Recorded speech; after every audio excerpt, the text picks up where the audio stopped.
देखिए आज मेजरली कौन से सेक्टर्स एट प्ले थे। आईटी तो था ही, और जैसे जैसे दिन प्रोग्रेस हुआ उसी तरह से आपने अडानी पैक को भी देखा कि वहां पर भी मूव बढ़ी। बड़े टॉप गेनर्स अगर आप बात करें निफ्टी पर, उसमें अडानी स्टॉक्स हैं और निफ्टी को हेवी लिफ्टिंग काफ़ी हद तक आईटी और अडानी स्टॉक्स ने किया। आज बैंक्स तो आज थोड़े से दबाव में है। तो पहले 5 काउंटर्स की आप बात करें तो उसमें अडानी एंटरप्राइज, अडानी पोर्ट्स, ये स्टॉक्स हैं। डिवीज के नंबर्स आए और नंबर्स इन लाइन थे जैसे बाजार को एक्सपेक्टेशन थी, और बड़े दिनों से शॉर्ट बना हुआ था डिवीज पे, तो इसलिए वहां पर एक रिकवरी ट्रेड था कि आप देख रहे हैं कि 6% तक भी तेज था डिवीज आज दिन के दौरान। अभी फिलहाल 5% की तेजी के साथ क्लोज हो रहा है। लेकिन इसके अलावा दिन भर आपको लार्ज कैप और मिड कैप आईटी के सिलेक्टेड काउंटर्स में सस्टेन्ड मूव दिखी हैं। चाहे विप्रो हो, इन्फोसिस हो, इनमें अच्छी मूव दिखी, टेक महिंद्रा हो, इनमें अच्छी मूव दिखी। दूसरे जो स्पेसेस थे उसमें आपको एलएनटी में आपको फिर से कैपिटल गुड स्पेस में वहां पर एलएनटी जैसे स्टॉक्स में मूव आती वापस दिखी। लगातार जो थे उनमें आप 3 बड़े नंबर जरूर आए थे, जोमैटो, आइशर और साथ ही जेएसडब्ल्यू स्टील। वहाँ पर भी हमने नंबर्स का इम्पैक्ट देखा। बहुत बड़ा इम्पैक्ट तो आइशर मोटर या जोमैटो पे नहीं दिखा, लेकिन मेटल में कहीं ना कहीं जोमैटो इनफैक्ट 3.5% की गिरावट के साथ क्लोज हो रहा है। सुबह इतना इम्पैक्ट नहीं था, लेकिन आप बाकी काउंटर्स देखें थोड़े से आज प्रेशर में बैंक्स और ऑटो जो हैं वो आज थोड़े से नीचे दिख रहे हैं। पावर स्पेस से भी आपको थोड़ी मूवमेंट दिखी। एनटीपीसी, पावर ग्रिड जैसे काउंटर्स में आपको मूव दिखाई दी। अगर आप एफएनओ की भी बात करें वहां पर भी आपको मेजर जो काउंटर्स दिखे on the numbers, good numbers, Muthoot finance जैसे नंबर्स में बड़ी मूव दिखाई दी।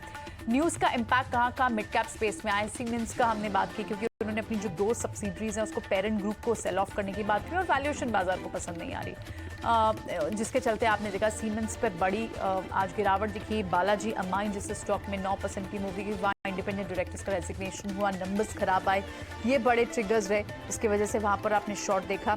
लेकिन एट द सेम टाइम दूसरे जो स्टॉक्स है जहाँ प्राइस मूवमेंट लूज हुई वहाँ आपको पीवीआर, आईएनएक्स, आईईएक्स जैसे स्टॉक्स भी दिखाई दिए। मिड कैप आईटी में मिड कैप स्पेस में दूसरे जो स्टॉक्स बात करें जहां पर आज थोड़ा प्रेशर रहा उसमें आईईएक्स रहा। पीबी फिनटेक के नंबर्स हैं, नंबर से पहले थोड़ा सा जिट्री जरूर है स्टॉक, लगभग 2% की गिरावट है, इसे वॉच करना होगा। कैपिटल गुड स्पेस में अगर सीमेंट्स पर प्रेशर है तो आप दूसरे स्टॉक्स को भी देखें तो आज कैपिटल गुड स्पेस से कोई बड़ा सपोर्ट नहीं मिला, चाहे वो एबीबी जैसे स्टॉक्स की बात हो। लेकिन yes, mid cap engineering space में आपको फिर भी कुछ सिलेक्टिव स्टॉक्स में मूवमेंट देखने को मिले, स्पेसेस चल भी रहे हैं। लेकिन फिर से आपको मिड कैप में अडानी विल्मर जैसे स्टॉक्स 10% के अपर सर्किट पे लगे हुए हैं।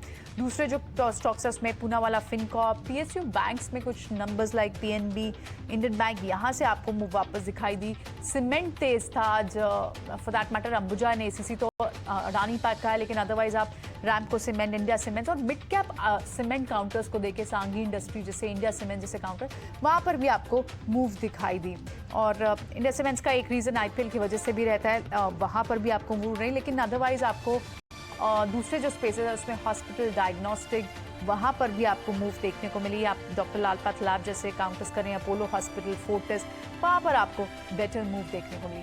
सो बैंक्स और फाइनेंशियल्स थोड़े से लगाट थे आज, बहुत ज़्यादा बड़ा प्रेशर नहीं है, लेकिन निफ्टी में आज स्ट्रेंथ थी majorly driven by the Adani stocks and IT stocks, जिसके चलते आप दोनों को अलग अलग देख रहे हैं। निफ्टी 100 पॉइंट की बढ़त के साथ बंद हो रहा है और बैंक निफ्टी लगभग 125 पॉइंट्स की गिरावट के साथ बंद हो रहा है।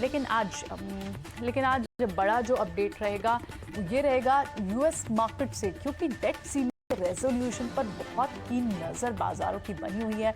वहां से क्या अपडेट आते हैं। जो बाइडेन के और केविन मैकर्थी की एक इंपॉर्टेंट व्हाइट हाउस मीटिंग है, कल उनकी बातचीत भी हुई और इनफैक्ट जेरेमी पावल से भी कुछ इंडिकेशन बाजार को आए जो अच्छे दिख रहे हैं।